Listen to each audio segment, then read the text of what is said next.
अक्लमंद हंस। एक बहुत बड़ा विशाल पेड़ था। उस पर बीसियों हंस रहते थे। उनमें एक बहुत सियाना हंस था, बुद्धिमान और बहुत दूरदर्शी। सब उसका आदर करते, ताऊ कहकर बुलाते थे। एक दिन उसने एक नन्ही सी बेल को पेड़ के तने पर बहुत नीचे लिपटते पाया। ताऊ ने दूसरे हंसों को बुलाकर कहा, देखो, इस बेल को नष्ट कर दो। एक दिन यह बेल हम सबको मौत के मुंह में ले जाएगी। एक युवा हंस हंसते हुए बोला, ताऊ, यह छो बेल हमें कैसे मौत के मुंह में ले जाएगी।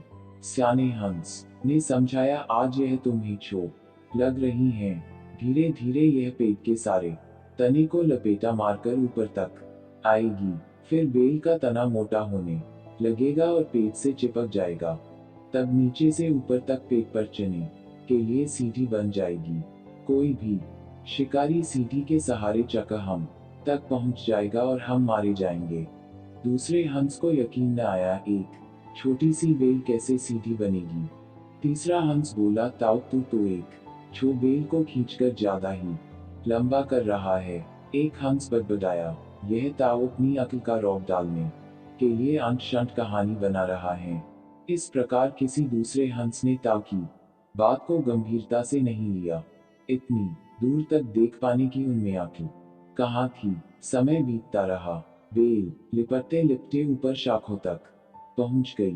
बेल का तना मोटा होना शुरू हुआ और सचमुच ही पेड़ के तने पर सीढ़ी बन गई, जिस पर आसानी से चढ़ा जा सकता था। सबको ताऊ की बात की सच्चाई सामने नजर आने लगी। पर अब कुछ नहीं किया जा सकता था, क्योंकि बेल इतनी मजबूत हो गई थी कि उसे नष्ट करना हंसों के बस की बात नहीं थी। एक दिन जब सब हंस दाना चुगने बाहर गए हुए थे, तब एक बहेलिया उधर आ निकला। पेड़ पर बनी सीढ़ी को देखते ही उसने पेड़ पर चकर जाल बिछाया और चला गया। सांझ को सारे हंस लौट आए। पेड़ पर उतरे तो बहेलिए के जाल में बुरी तरह फंस गए। जब वे जाल में फंस गए और फफडाने लगे, तब उन्हें ताऊ की बुद्धिमानी और दूरदर्शिता का पता लगा। सब ताऊ की बात न मानने के लिए लज्जित थे और अपने आप को कोस रहे थे। ताऊ सबसे रुष्ट था और चुप बैठा था। एक हंस ने हिम्मत करके कहा, ताऊ, हम मूर्ख हैं, लेकिन अब हमसे मुंह मत फेरो। दूसरा हंस बोला, इस संकट से निकालने की तरकीब तू ही हमें बता सकता है। आगे हम तेरी कोई बात नहीं टालेंगे। सभी हंसों ने हामी भरी। तब ताऊ ने उन्हें बताया, मेरी बात ध्यान से सुनो। सुबह जब बहेलिया आएगा, तब मुर्दा होने का नाटक करना। बहेलिया तुम्हें मुर्दा समझकर जाल से निकालकर जमीन पर रखता जाएगा। वहां भी मरे समान पड़े रहना।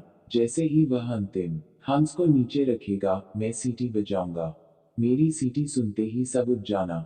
सुबह बहेलिया आया। हंसों ने वैसा ही किया जैसा ताऊ ने समझाया था। सचमुच बहेलिया हंसों को मुर्दा समझकर जमीन पर पटकता गया। सीटी की आवाज के साथ ही सारे हंस उठ गए।